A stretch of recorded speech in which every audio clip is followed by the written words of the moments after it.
are you today? I hope you're all doing really good. Today I'm going to be talking about a really cool plant which I found out about. It's called the Florida Strangler Fig. So what is the Strangler Fig? The scientific name of the Florida Strangler Fig is the Ficus aurea. Its genus is Ficus or fig, and its family is Moraceae, thus the name Ficus aurea. The Strangler Fig is known as a parasitic plant because of its nature to go on top of other trees, completely grow on top of them, and suck the nutrients out of them, killing them. So the Strangler Fig has vines that creep all over the host tree, like in this picture, and strangle it by killing its roots and blocking its leaves for itself. And by doing this, they'll kill the tree, and the nutrients coming off of the rotting tree will also help the Strangler Fig grow. However, the Strangler Fig is actually helpful to its host in one way. This way is that it kind of makes a support system for its host tree during a storm, and that makes the host tree less likely to fall down because the Strangler Fig grows deeper into the ground than the host and keeps it upwards in a strong storm. A Strangler Fig tree can remain standing for a long time after its host dies, and the Strangler Fig is known as an epiphyte because of its nature to only grow on top of other trees. So the Strangler Fig food chain. It's a producer because it produces fruits for other animals. And the tree has leaves, flowers, and the fruits that we were just talking about, and it disperses its seeds through them. There are some bird species, such as the red-bellied woodpecker, that only depend on the Strangler Fig's fruits for survival. This is because the fruits have a very sweet and nutritious kind of flesh, and it's basically very good if you eat it. And the seeds can also be dispersed through the animal's poop when they eat the fruit. Some species of squirrel also eat the fruit when it's ripe. There aren't any animals in Florida which are completely dependent on the Strangler Fig, but in other forests around the world, up to 70% of the forest biodiversity can be dependent on just a few fig trees. This is because fig trees can produce food and fruits all year. Strangler fig trees, and this is something most people don't know, they're completely photosynthetic. They generate their own food through photosynthesis, even though they do so with the nutrients that the host needs. So, a Strangler Fig's habitat. A Strangler Fig can grow anywhere where there are trees, and in, for example, Florida, this means the Everglades and the hammocks of the Everglades.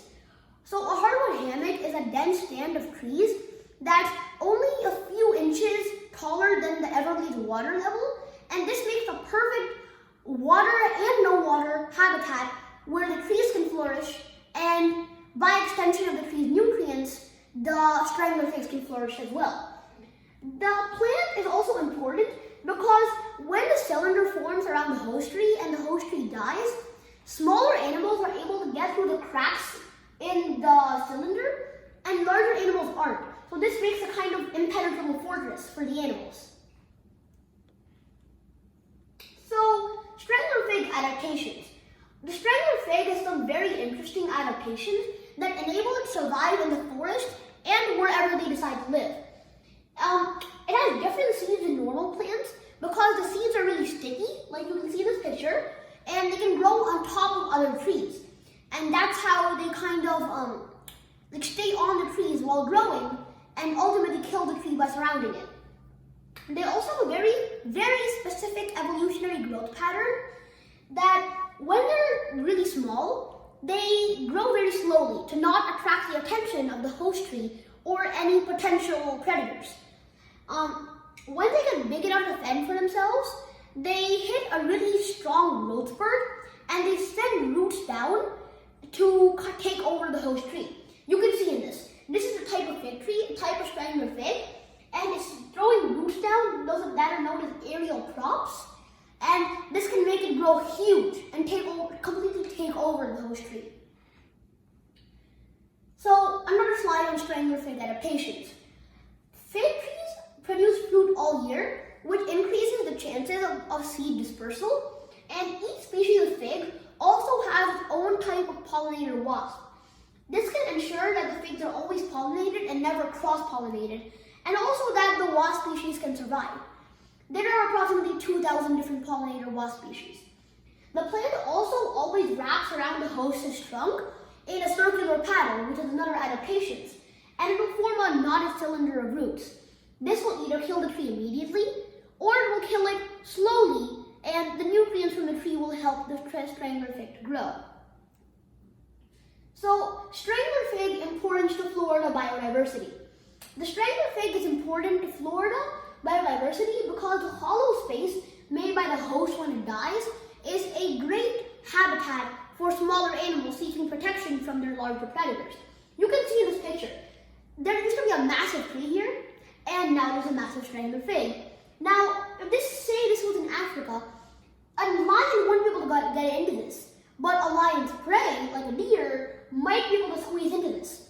This way, they could make a very, very strong type of protection so that they don't get eaten.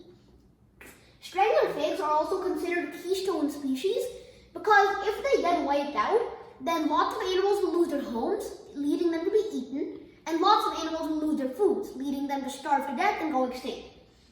And there are approximately 1,200 species of birds, animals, and insects that would go extinct if the strangler fig took hits to its population.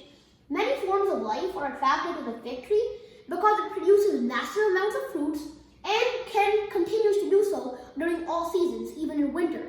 This is why animals come to the fig tree during the winter, because there aren't really that many trees that produce fruits during winter, but this does. So, strangler fig importance, another slide about it. The strangler figs aren't exactly vulnerable, and they're capable of surviving without human help.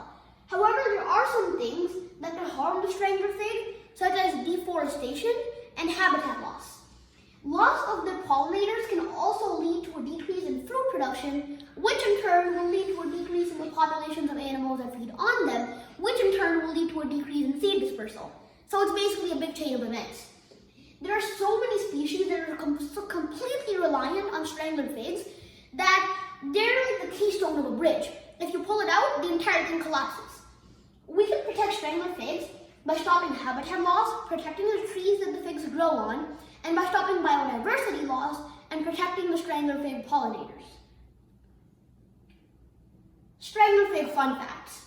There are over 750 known fig species in the world, and they're native across every continent on the globe except Antarctica. Although the average female fig wasp is less than 2 millimeters long, she must always travel tens of kilometers in less than 48 hours to lay her eggs in another fig to pollinate it. Fig tree flowers are actually hidden inside the fruit, which led many early cultures to believe that the figs were flowerless. Figs have played prominent roles in pretty much every major modern religion, including Christianity, Buddhism, Judaism, Islam, and Hinduism. Strangler figs grow their roots downward from the tops of their host trees, ultimately killing the host tree's roots and replacing them. A banyan tree known as Ficus bengalensis can resemble a small forest, thanks to the false trunks grown from its aerial prop roots, which I mentioned earlier. The largest banyan tree on record is approximately 1,000 years old and currently is in India and spans 4 acres.